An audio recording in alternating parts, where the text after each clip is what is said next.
Hello guys, Assalamualaikum. Welcome back to the segment. Apa khabar guys? Saya harap anda semua dalam keadaan sihat. Dan hari ini saya nak kongsikan dengan anda lebih kurang dalam 4 ataupun 5 cerita yang kita nak ketengahkan. Tapi sebelum tu guys, jom macam biasa kita layan the intro.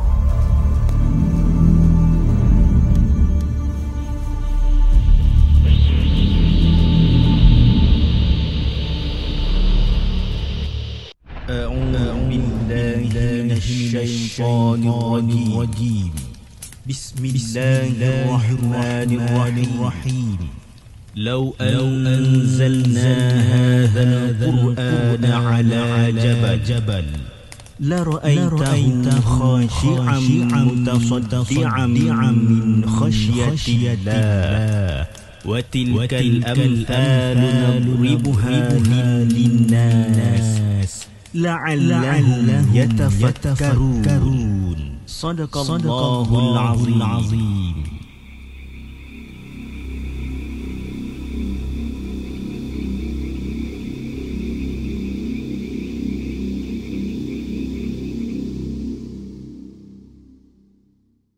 Okay guys, welcome back. Okay, kepada siapa yang masih lagi belum subscribe ke channel The Segment, saya harap anda boleh tekan butang subscribe sekarang dan bantu saya untuk capai 100,000 subscriber kalau boleh by end of the year. Kalau tak boleh kita cuba untuk tahun depan. Okay guys, malam ni 5 kisah yang kita nak ketengahkan dan jom kita bacakan kisah kita yang pertama. Kisah yang dihantarkan oleh Henry. Jom kita dengarkan.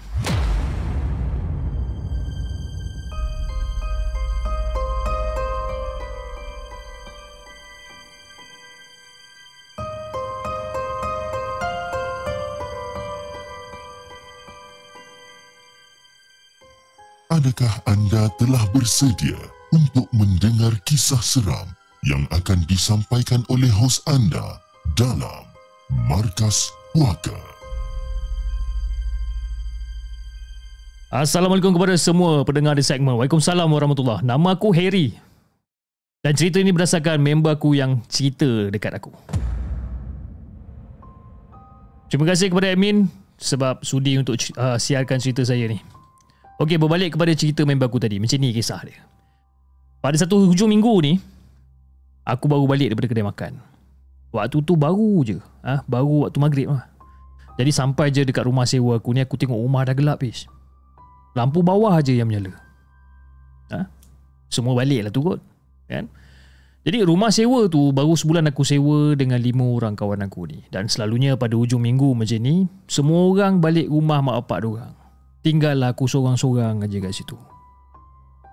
Jadi bila aku masuk rumah, aku masuk dekat kawasan ruang tamu tu, aku nampak kawan aku, Man. Dia tengah berbaring dekat depan TV ni. Jadi dalam hati aku pun cakap macam, si Man ni tak balik ke Man ni? Man. Man. Oi, engkau tak balik ke Man? Kejap lagi lah aku balik.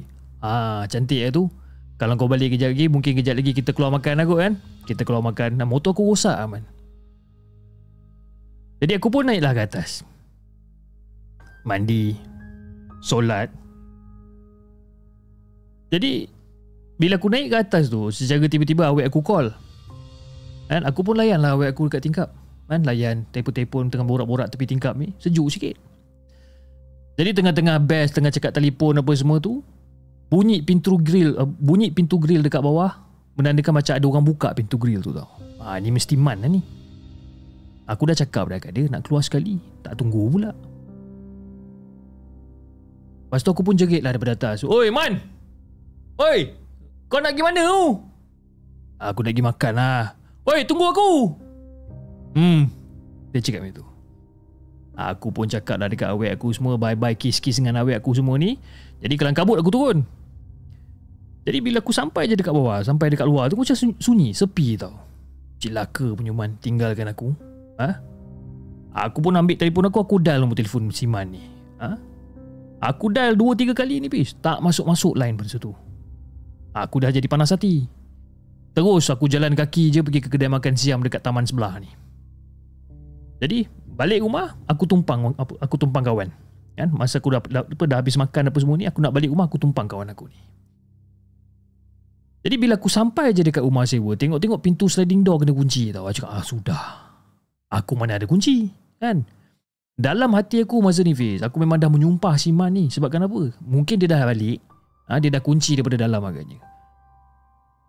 Jadi aku pun duduklah dekat luar rumah ni. Duk fikir macam mana aku nak masuk rumah ni. Aku pergi kat luar pagar rumah. Aku call si Man ni. Kali ni line masuk. Trrr. Oi Man, kau haram jadah betul lah kau Man Kau kat mana lah? Apa hal pula ni bro? Tiba-tiba call aku marah-marah aku pula. Man, dah lah Man. Dah lah kau tinggalkan aku sorang-sorang kat rumah. Kau janji kau nak pergi makan sekali dengan aku. Lepas tu kau kunci pula pintu sliding daripada dalam pula. Aku mana ada kunci weh? Macam mana aku nak masuk rumah ni? Oh, aku balik rumah pagi tadi lagi. Lepas kelas. Kau jangan buat hal. Sliding door tu mana kunci? Tuan rumah kata hilang. Mana ada kunci? Cuba kau cek betul-betul. Jangan asyik nak main marah aku je.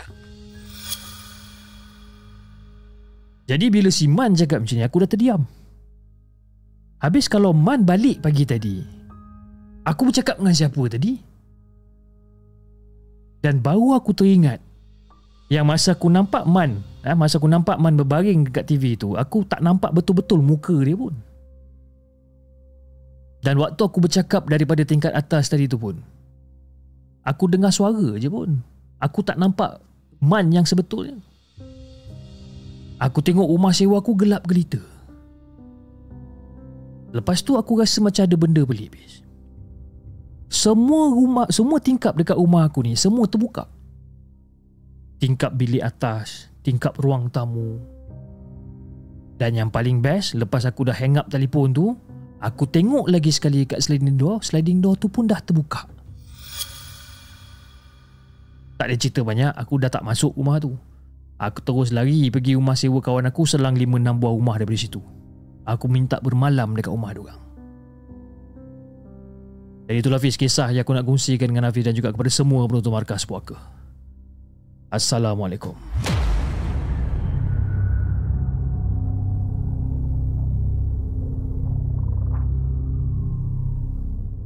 Jangan ke mana-mana. Kami akan kembali selepas ini dengan lebih banyak kisah seram. Itu guys, kisah yang pertama, kisah yang dikongsikan oleh Harry, bukan Henry. Masa mula-mula tadi saya cakapkan kisah pertama daripada Henry, saya tersalah baca. Okey, dia kisah daripada Harry. Harry, Rumah Terbuka. Itu dia kisah. Terima kasih Harry di atas satu penceritaan yang menarik pada hari ini. Okey, jom kita bacakan kisah kita yang kedua, kisah yang dikongsikan oleh Nur Syariza. Jom kita dengarkan.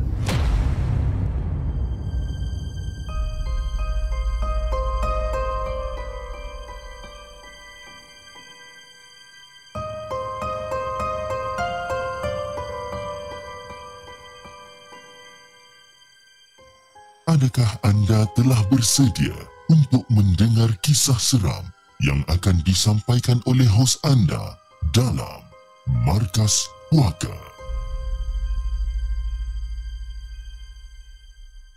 Assalamualaikum kepada Hafiz dan juga kepada semua penonton Markas Puaka. Waalaikumsalam warahmatullahi. Sebelum ni banyak baca kisah-kisah seram dekat dalam di segmen ataupun dekat Markas Puaka ni. Banyak mendengar kisah-kisah seram. Jadi kali ini saya nak cerita tentang kisah saya dan juga keluarga saya.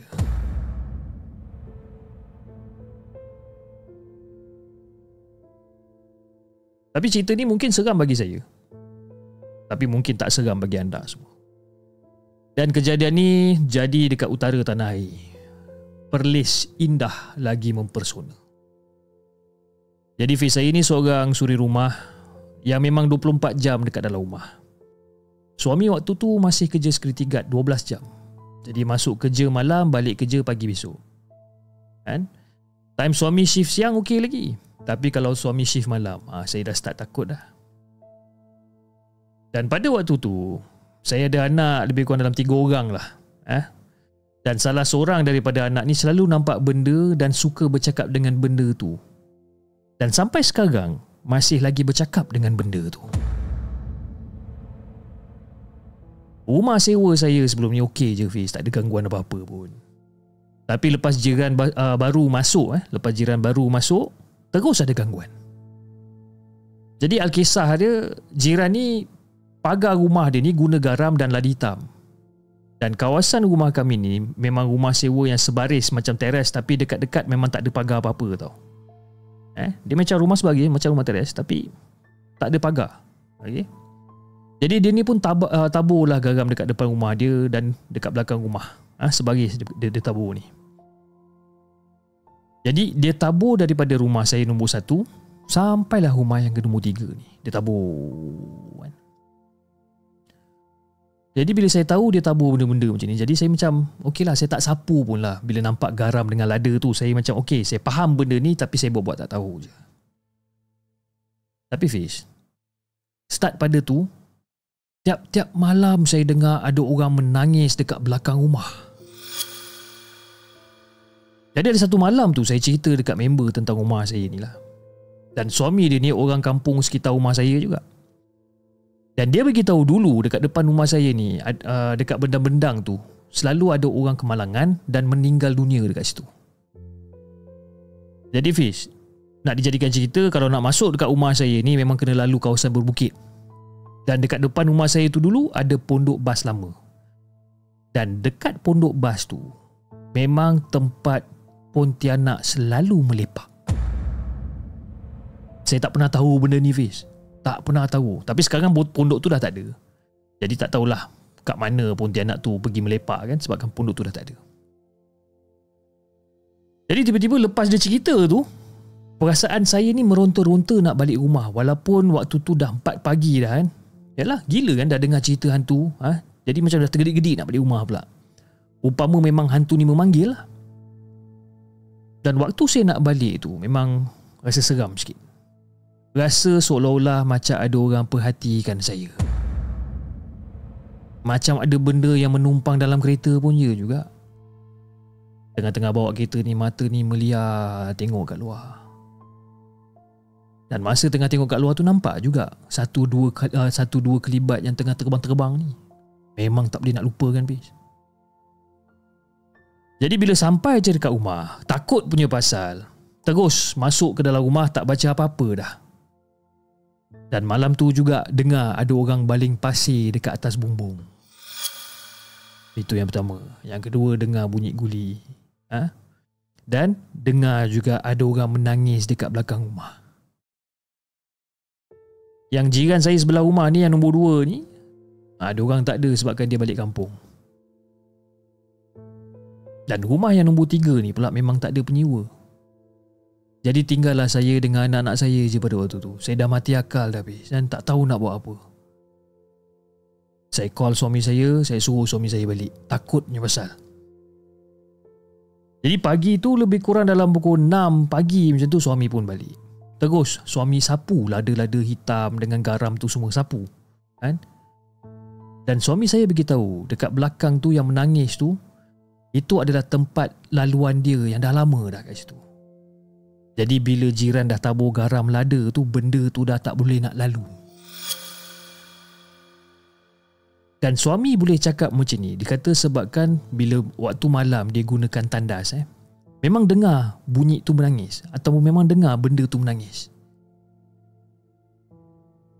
Dan suami dah dengar benda tu menangis berkali-kali, cumanya dia tak pernah sapu pun garam dengan lada hitam tu keluar.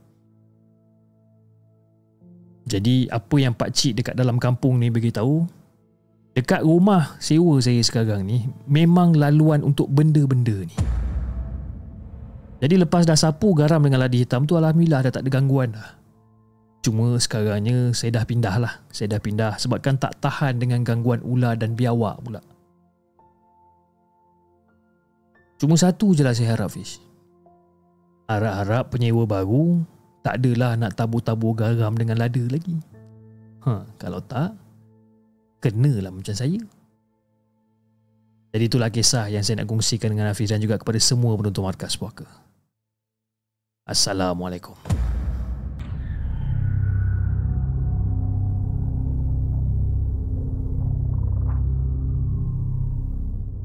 Jangan ke mana-mana. Kami akan kembali selepas ini dengan lebih banyak kisah seram.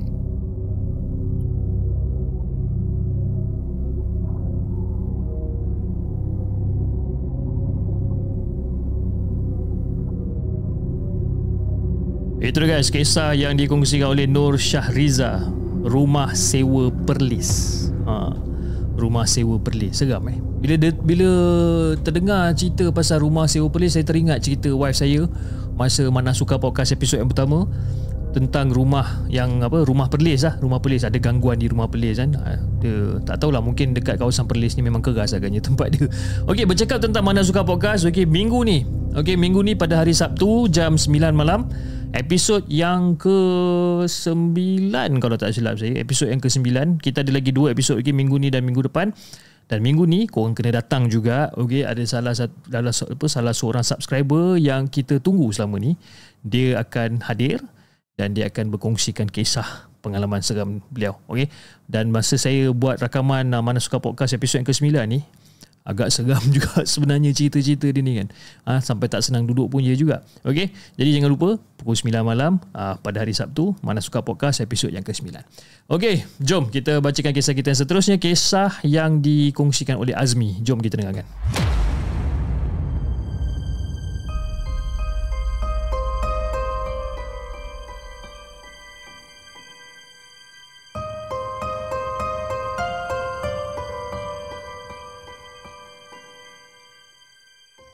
Adakah anda telah bersedia untuk mendengar kisah seram yang akan disampaikan oleh hos anda dalam Markas Puaka?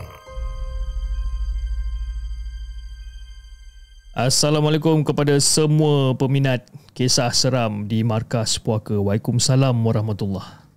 Okey Fiz, aku nak share pengalaman kena ganggu masa bercuti dekat Pulau Tioman.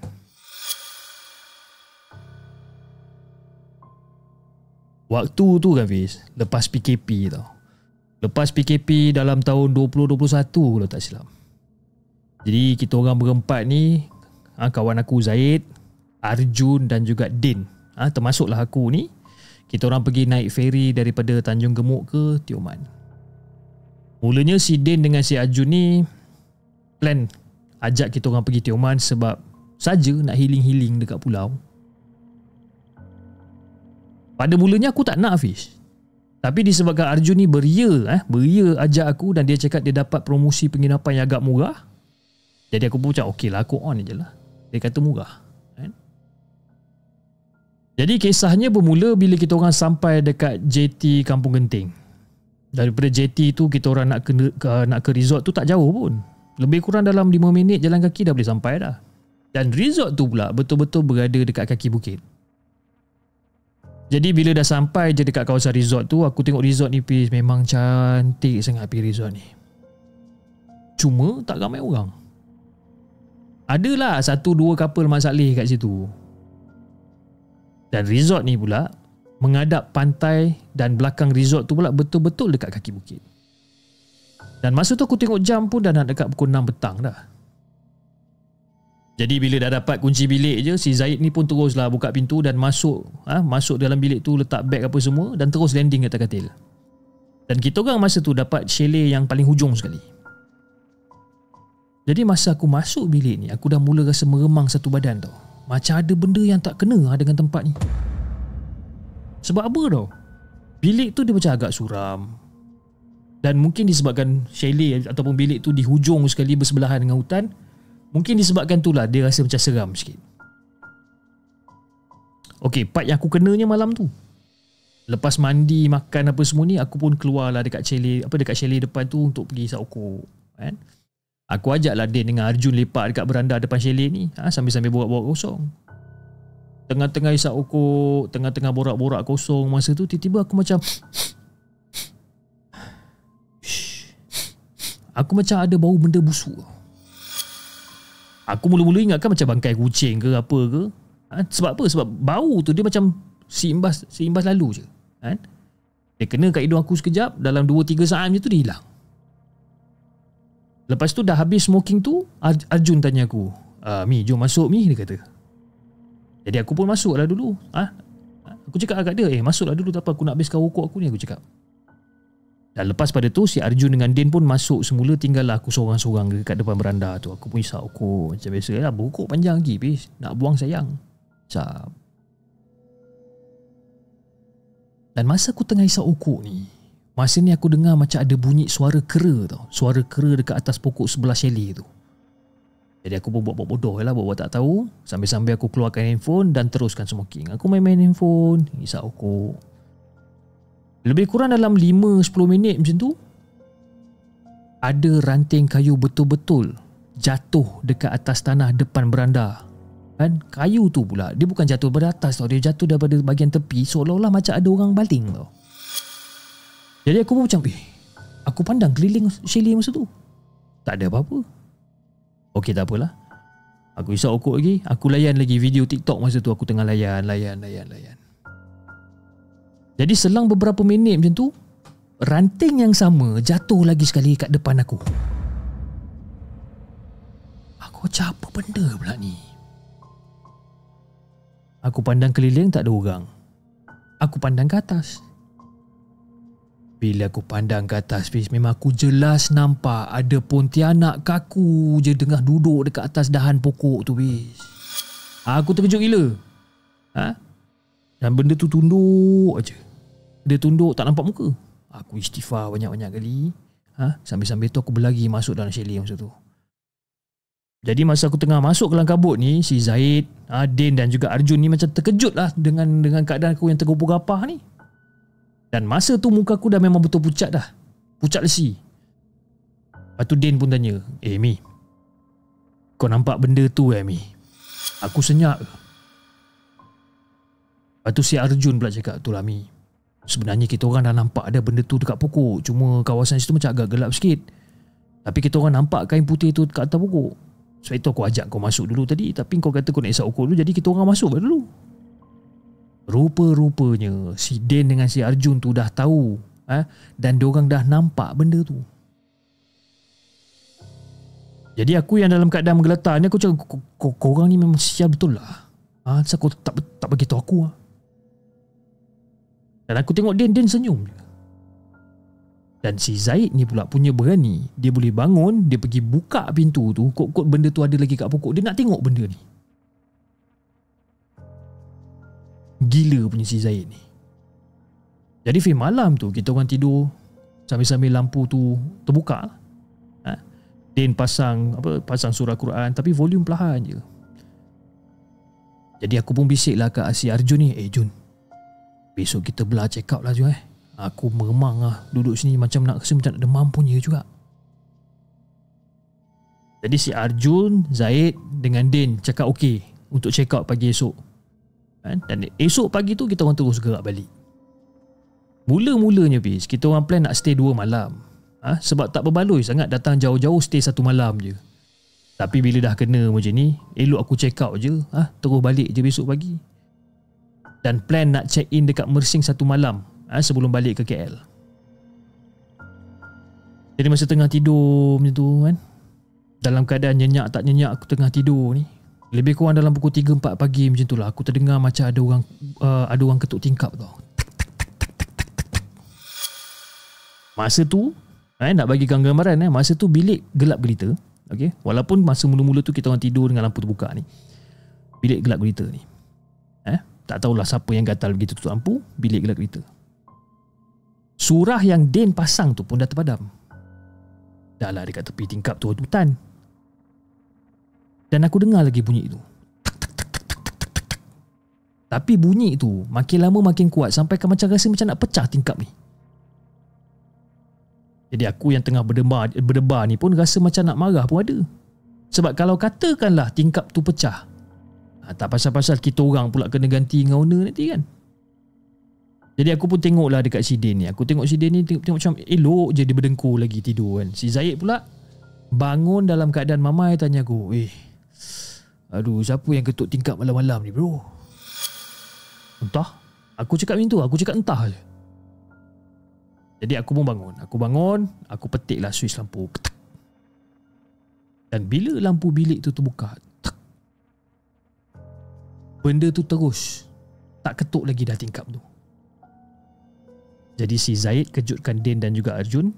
Dan lepas tu diorang pun bangun tanya kenapa. Jadi Zaid ceritalah yang ada benda ketuk tingkap sampai nak pecah dan sebagainya ni. Jadi si Din yang mamai ni membangun dan pasang balik surah ayat Quran yang terpadam sebelum ni tu. Lepas tu si Din ni pun cakap, ni tak boleh jadi ni bro. Kita kena tunggu hari cerah sikit, lepas tu kita belah lah. Aku rasa memang benda ni nak kacau kita ni. Jadi lepas pada pukul 4 pagi tu, semua tak tidur. Dan sejak Din pasang surah Quran tu, tak ada lagi gangguan sampailah dalam pukul 7 pagi macam tu. Tak ada cerita banyak. Matahari terbit dia, kita orang terus packing barang, terus check out. Dan itulah Hafiz, kisah yang aku nak kongsikan dengan Hafiz dan juga kepada semua penonton Markas Puaka. Assalamualaikum.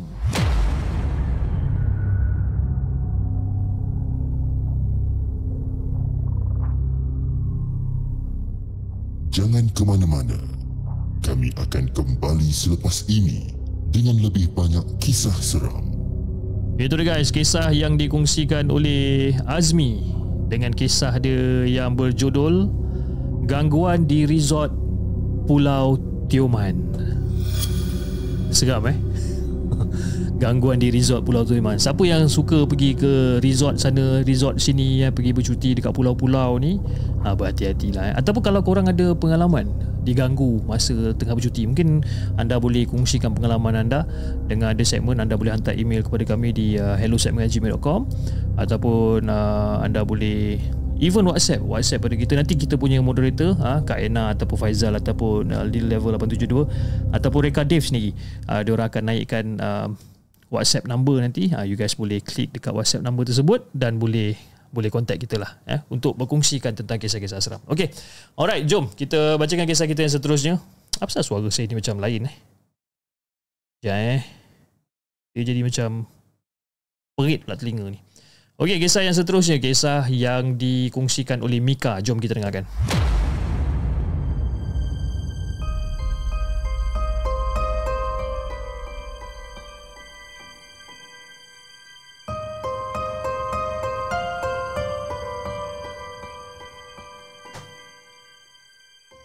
Adakah anda telah bersedia untuk mendengar kisah seram yang akan disampaikan oleh hos anda dalam Markas Puaka?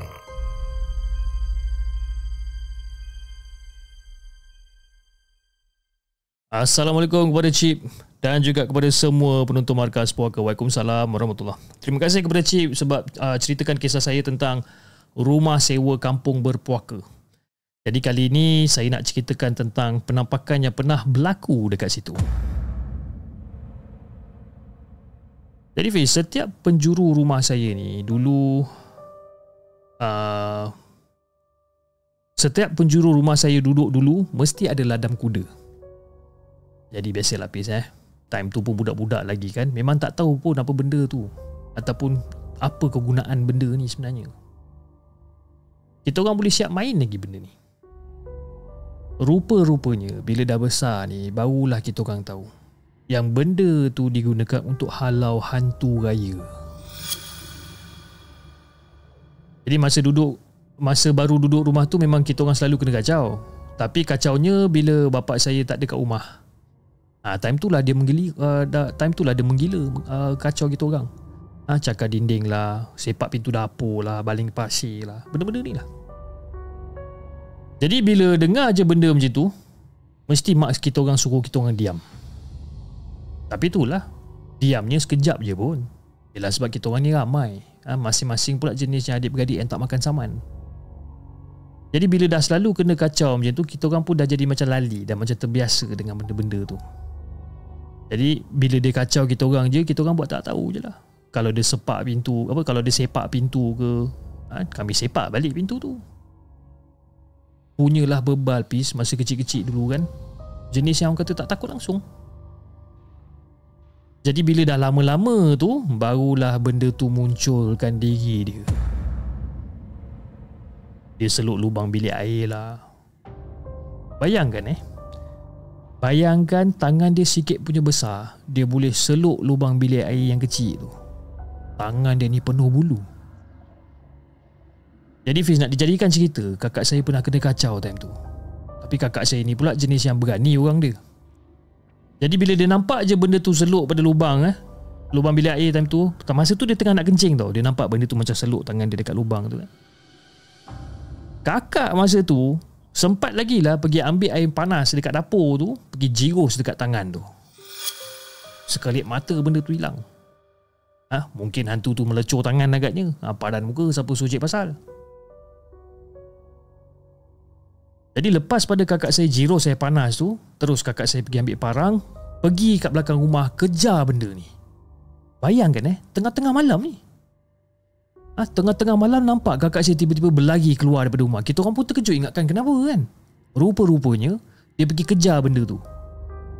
Tapi itulah, dah kena jirus dengan air panas, takkan dia nak ganggu kat situ lagi kan.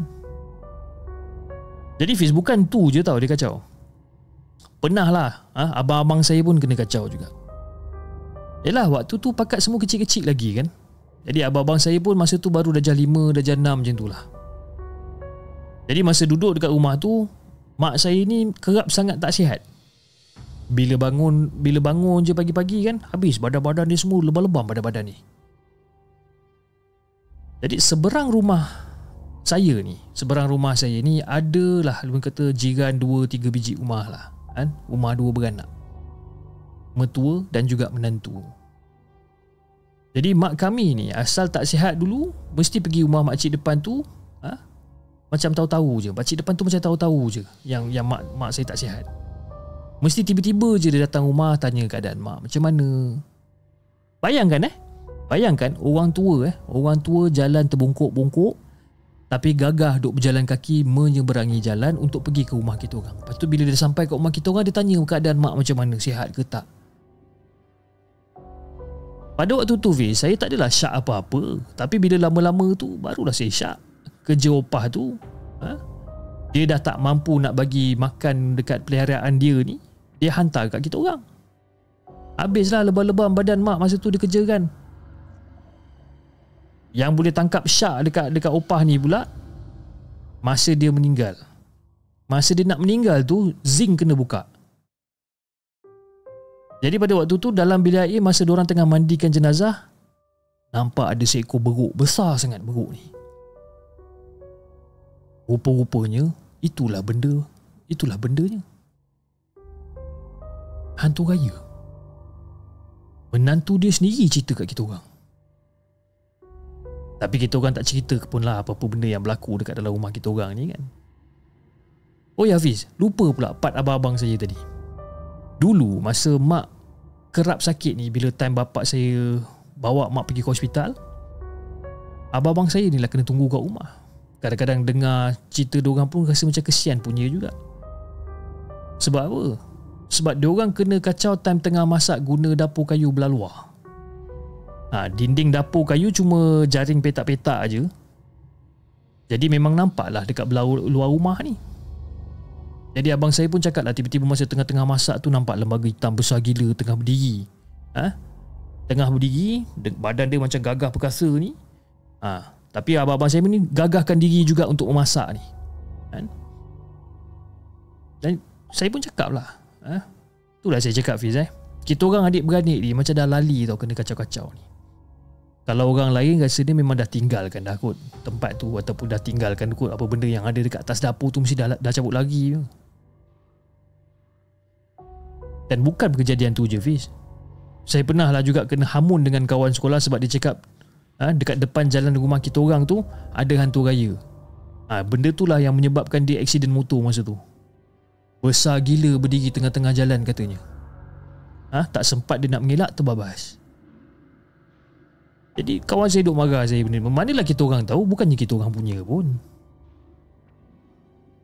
Lagi satu Fiz, rumah tu asal waktu senja je mesti akan ada bunyi burung hantu dekat belakang rumah. Kuat sangat bunyi burung hantu ni kan? Dan abah pula setiap kali bunyi burung hantu ni kedengaran, dia akan cakap je dekat burung hantu ni. Dia dengar bunyi burung hantu tu, lepas tu dia cakap, kau ni nak kena tembak dengan senapan gajah ke? Abah akan cakap benda tu je, kau ni nak kena tembak dengan senapan gajah ke? Terus auto senyap burung hantu ni, macam faham-faham pula. Nampak tak? Abah kami sendiri dah latih kita orang ni untuk jangan takut dengan benda-benda ni. Sebab itu kita orang ni sekarang walaupun seram, tapi kita orang tak adalah takut sangat dengan benda-benda ni. Kalau kata ada hantu kacau, kita lawan balik. Jadi itulah Hafiz kisah yang saya nak kongsikan dengan Hafiz dan juga kepada semua penonton Markas Puaka. Assalamualaikum.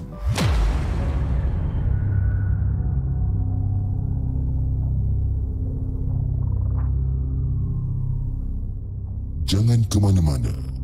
Kami akan kembali selepas ini dengan lebih banyak kisah seram. Kisah yang keempat, kisah yang dikongsikan oleh Mika. Hantu Raya Rumah Sewa Kampung Berpuaka. Lain macam Okey, sebelum kita bacakan kisah kita yang terakhir pada malam ni, saya ingin mengucapkan ribuan terima kasih kepada anda yang telah menyumbang melalui Super Sticker, Super Chat dan TikTok Gift pada malam ni. Dan jom, tak buang masa, kita bacakan kisah kita yang terakhir pada malam ni. Kisah yang dikongsikan oleh Azim Isma. Jom kita dengarkan.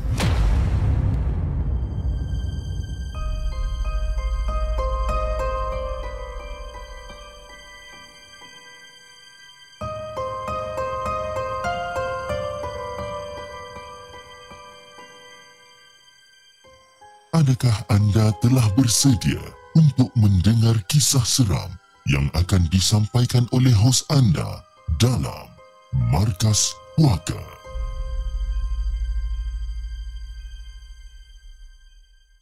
Assalamualaikum dan salam sejahtera kepada Hafiz dan juga kepada semua penonton Markas Puaka. Waalaikumsalam warahmatullahi. Saya berharap semua dalam keadaan sihat walafiat insya-Allah. Jadi saya dah ada beberapa orang sahabat dan kenalan yang terdiri daripada perawat. Dan saya sendiri ada juga sedikit kebolehan merawat, tapi hanya ikhtiar membantu saudara mara ataupun sahabat-sahabat yang terdekat aja.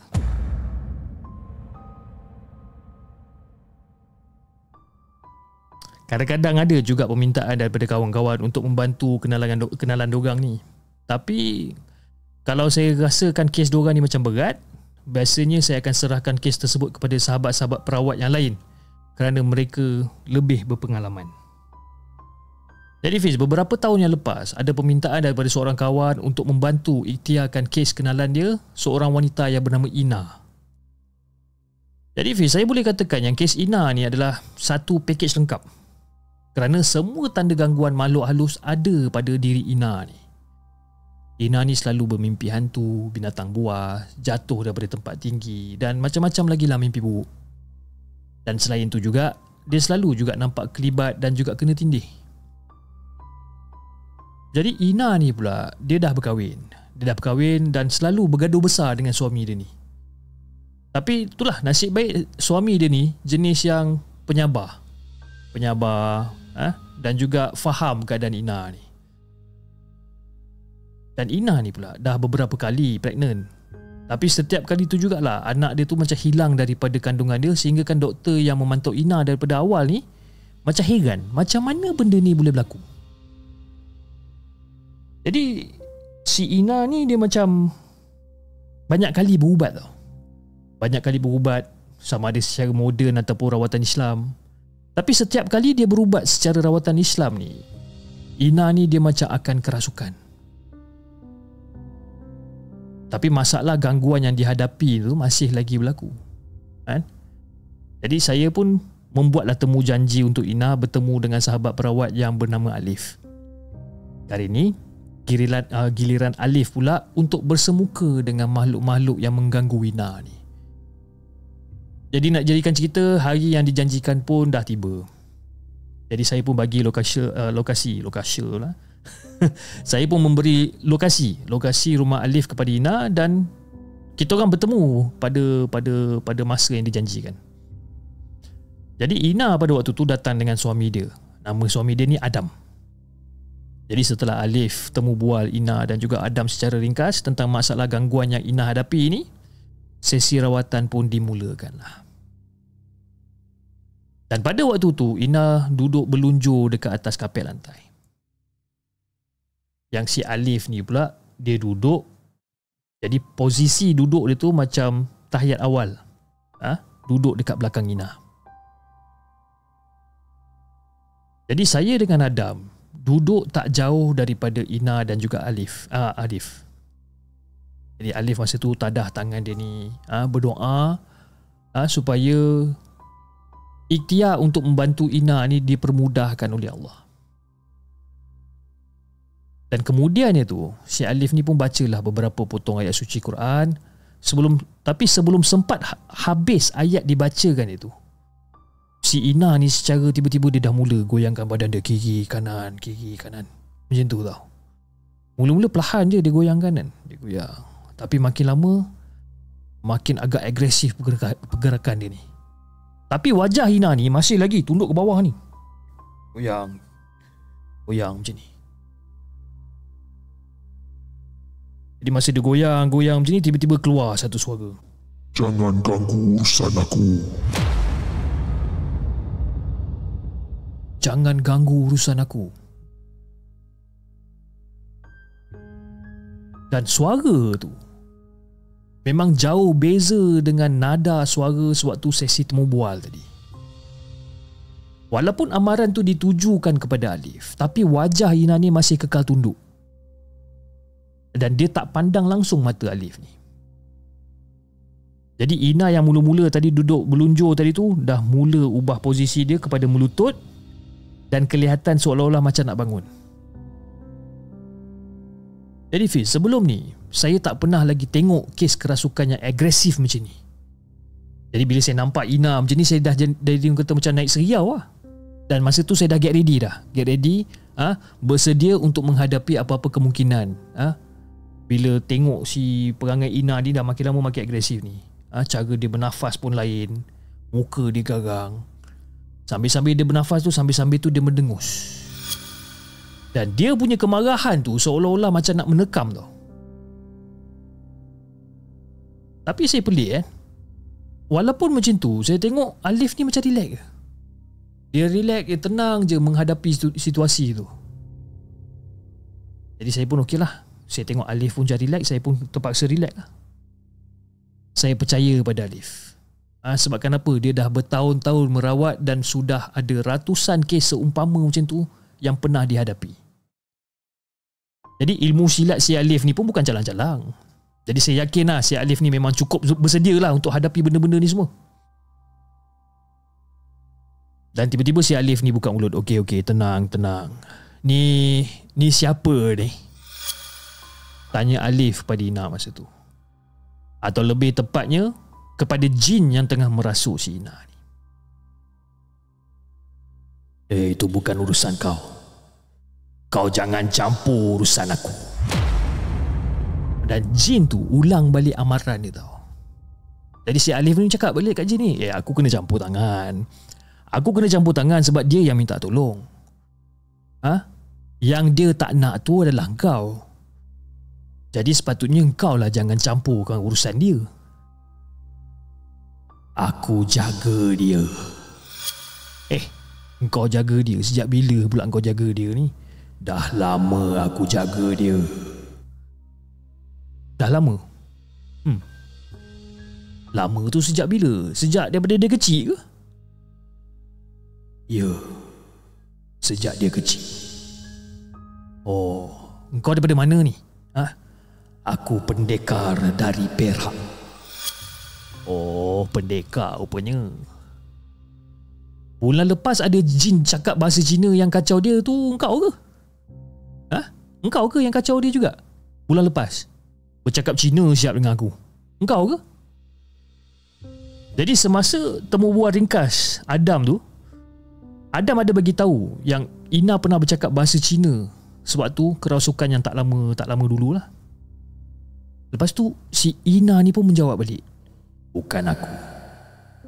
Aku tak cakap bahasa Cina. Oh, kau tak cakap bahasa Cina. Habis tu kenapa kau bagi jin Cina tu kacau Ina? Kau kata kau jaga dia.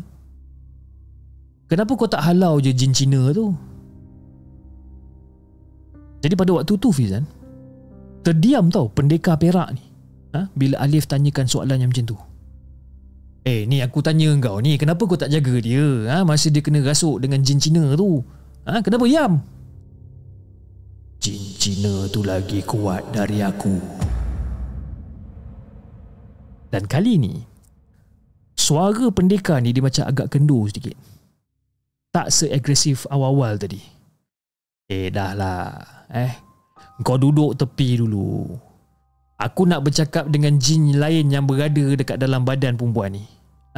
Yang lagi kuat daripada kau ni. Aku tak nak cakap dengan kau lah. Aku nak cakap dengan yang lain pula. Bila Alif cakap macam tu, dalam posisi melutut tu, badan Ina jadi macam lemah, jadi macam lembik tu. Tapi untuk beberapa saat je lah. Dan secara tiba-tiba, kedua-dua tangan Ina ni macam meliuk lintuk masa tu. Seolah-olah macam menari tau. Kepala dia ditundukkan sambil kedua tangan dia diluruskan ke depan. Lepas tu dia buat tarian macam tarian Siam lah. Kan? Lepas tu si Alif ni pun tengok lah. Yang ni siapa pula ni?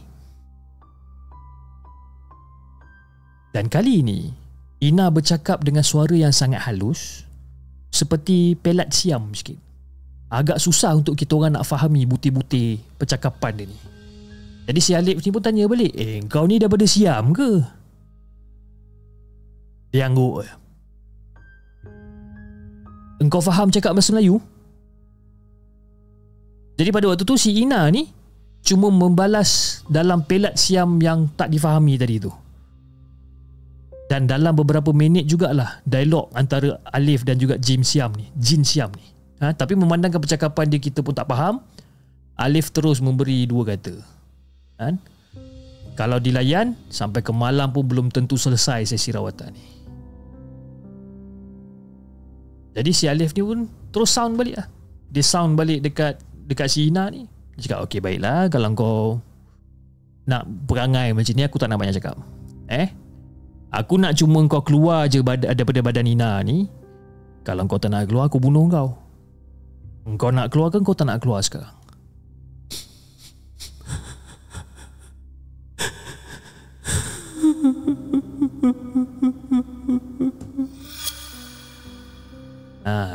Menangis pula kau ni. Tak, sekarang ni kau nak keluar ke kau tak nak keluar? Kau tahu tak macam mana nak keluar daripada badan dia ni? Tak, aku tak tahu. Rupa-rupanya Jin Siam tu bercakap dalam bahasa Melayu, cuma suara dia agak perlahan dan juga agak halus. Ditambah pula dengan pelat seperti bahasa Siam menjadikan Alif dan kami semua tak faham apa benda yang dikatakan. Oh, kau tak tahu. Baik. Kalau aku tunjukkan kau jalan keluar, kau boleh janji tak yang kau akan keluar? Dan Jin Siam tersebut hanya mengangguk tanda setuju. Jadi si Alif ni isyaratkan membuat laluan ke arah ibu jari kaki kiri Ina sebagai petunjuk jalan kepada Jin Siam tu untuk keluar. Lepas tu si Alif cakap lagi sekali. Sekarang aku dah tunjuk kau jalan keluar kan? Kau keluar dan kau kena bersumpah. Kau kena bersumpah yang kau takkan kacau budak ni lagi. Kalau aku tahu kau kacau Ina sekali lagi, aku akan bunuh kau. Kau faham ke tak faham sekarang ni? Dan sekali lagi Ina mengangguk masa tu. Dan lepas pada tu dia rebah. Jadi pada waktu tu Adam dah sedia dah. Adam suami Ina ni dia dah get ready. Tunggu dekat belakang Ina ni untuk sambut badan Ina ni. Jadi bila dia sambut badan Ina ni, tiba-tiba Ina ni tersedar. Tapi reaksi wajah dia ni macam agak serius sikit. Mata dia ni macam meliar sekeliling kan. Kamu jangan sekali-kali coba untuk mencampuri urusan aku. Kali ni suara yang keluar daripada mulut Ina ni, dia bernada seperti macam bahasa Indonesia tau. Jadi si Alif ni pun tanya, kau ni datang daripada mana ni? Aku dari tanah seberang. Sekali lagi aku ingatkan kamu, jangan campuri urusan aku. Kekuatan kamu tak akan dapat tandingi kekuatanku. Agak sombong juga jin Indonesia ni berkata-kata masa tu. Jadi si Alif ni pun cakap, tak apa, aku memang tak kuat. Aku memang tak kuat. Hanya Allah aja yang paling kuat. Tapi kalau kau tak nak keluar, tak apa. Kalau kau tak nak keluar, tak apa. Tapi dengan izin dia, aku akan bunuh kau.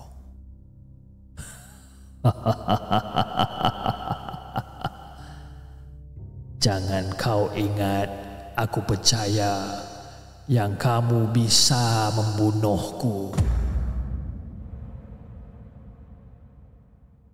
Si jin Indonesia ni cakap macam ni bis. Jadi si Alif ni pun canda geram lah. Si Alif pun cakap, okey baik. Aku bagi kamu amaran yang terakhir ya. Kamu nak keluar ke tak nak keluar? Aku takkan keluar.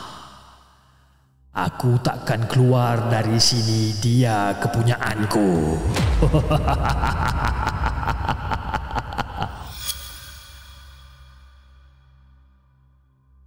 Jadi pada waktu tu Fiz, si Alif ni dia bagi isyarat kepada Adam supaya bersedia dekat belakang Ina ni. Jadi Alif masa tu menghampiri si Ina dan kemudian dia membuat isyarat seperti menyembelih. Membuat isyarat seperti menyembelih dengan jari-jari dia ni dekat leher Ina pada waktu tu. Dan Ina pada waktu tu mendengus tau. Dan selang beberapa detik, Ina rebah dan disambut oleh Adam. Dan Ina terbaring buat beberapa ketika masa tu. Tapi Fiz, tugas Alif ni masih lagi belum berakhir tau.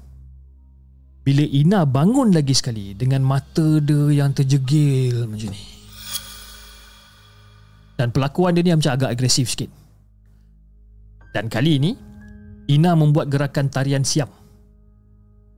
Tapi gerakan dia ni lebih kasar berbanding dengan jin siam yang sebelum ni. Terus Alif pun cakap, okey, kali ni aku tak nak cakap banyak. Aku nak tahu adakah kau jin yang paling kuat yang berada dekat dalam badan dia sekarang ni. Buat apa kau nak tahu? Jin siam kali ni dia lebih pandai dan lebih fasih berbahasa Melayu. Oh, buat apa aku nak tahu Sebab aku tak nak kau buang masa aku. Kalau ada pun apa yang kau boleh buat. Jadi daripada firasat dia ni, Alif tahu dalam badan Ina ni masih lagi ada jin yang lebih kuat daripada jin-jin yang sebelum ni. Belum sempat jin siam tu nak membebel, Alif memberi isyarat agar jin siam tu ke tepi agar memberi ruang kepada jin yang paling kuat untuk muncul. Dan kali ini badan Ina ni tak sempat rebah kerana dengan serta-merta dia ambil alih pula oleh jin yang dikatakan paling kuat tu.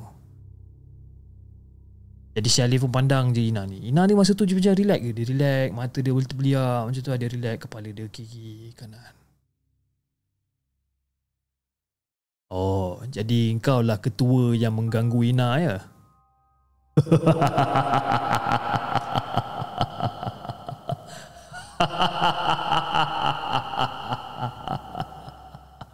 Ya, akulah yang paling kuat dekat sini.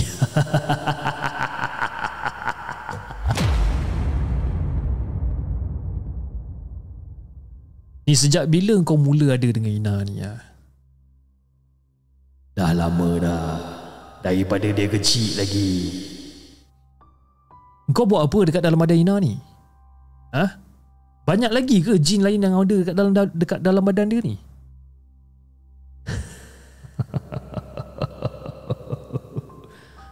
Terlalu banyak. Terlalu banyak. Tak terkira banyak dia ni.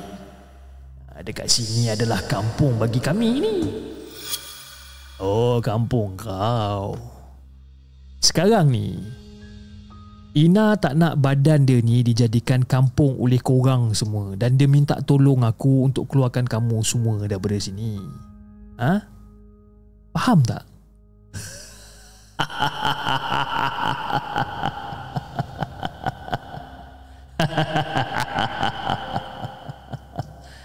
Kau takkan mampu keluarkan kami semua.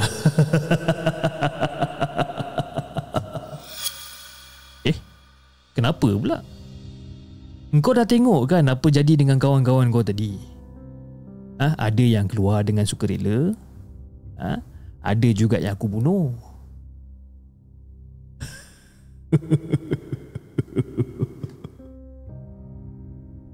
Jumlah kami ni terlalu banyak. Kau tak akan dapat mampu membunuh Kami satu persatu.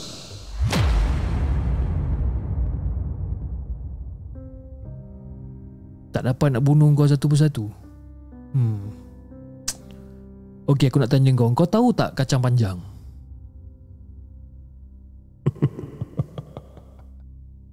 Aku tahu kacang panjang Tu apa?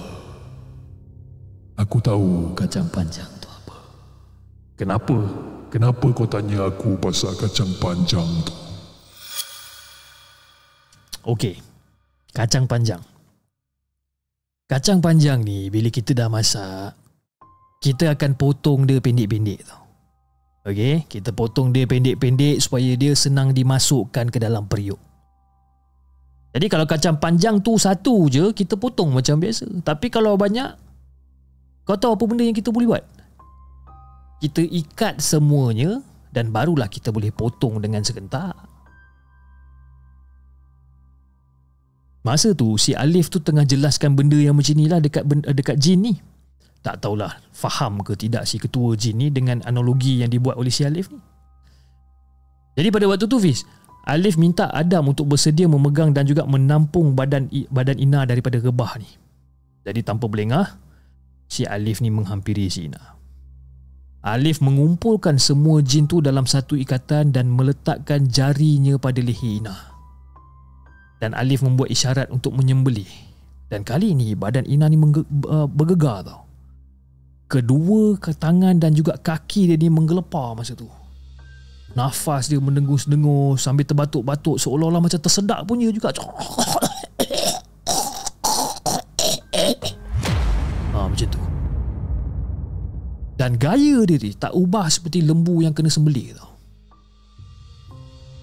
Dan sewaktu tengah menyembelih ni, Alif teringat yang jin pendekar perak dan juga jin siam yang disuruh ke tepi tadi tu. Dan Alif pun masukkan sekali kedua-dua jin tersebut ke dalam ikatan dan turut disembelih bis. Dan pada waktu tu badan Ina disambut oleh Adam dan dibaringkan di atas bantal yang memang dah disediakan daripada awal. Adam pun selimutkan badan si Ina ni. Ina diam je masa tu. Tapi cuma nampak nafas dia ni macam naik turun lah kan, macam kepenatan lebih kurang. Dan selang beberapa minit, Ina bangun dan dipanggil suami dia ni, Abang. Dia bangun. Dan kali ini air muka dia ni kembali normal. Dan cuma wajah dia ni memang jelas menunjukkan yang dia ni dah penat lah. Penat yang teramat sangat ni bis. Jadi setelah Ina kembali mengumpulkan segala kekuatan ni, Alif memberikan sedikit kata-kata nasihat kepada Ina dan juga Adam tentang kaedah-kaedah mengurangkan kemungkinan diganggu oleh makhluk halus ni.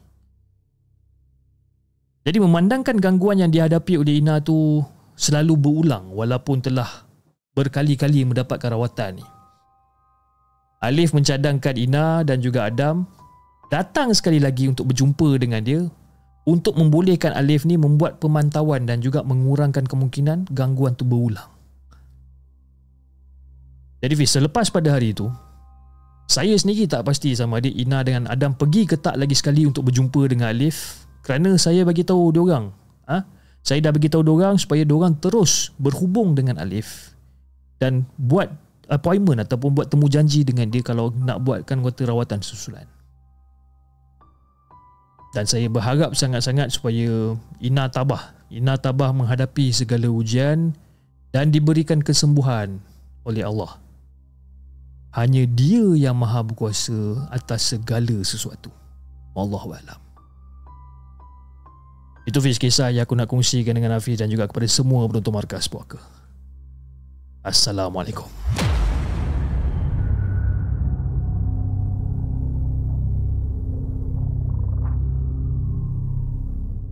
Jangan ke mana-mana. Kami akan kembali selepas ini dengan lebih banyak kisah seram.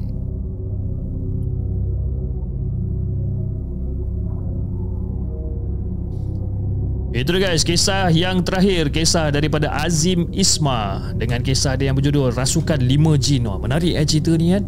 Sampai saya pun nasib saya tak tersedak tadi Tiba-tiba saya pula kena rasuk kan. Tiba-tiba. Okey. Saya rasa itu saja guys untuk malam ni, dan insya-Allah kita akan berjumpa lagi di lain episod dengan lebih banyak kisah-kisah seram yang kita nak ketengahkan. Jangan lupa like, share dan subscribe channel The Segment, dan insya-Allah kita akan jumpa lagi on the next coming episode. Assalamualaikum.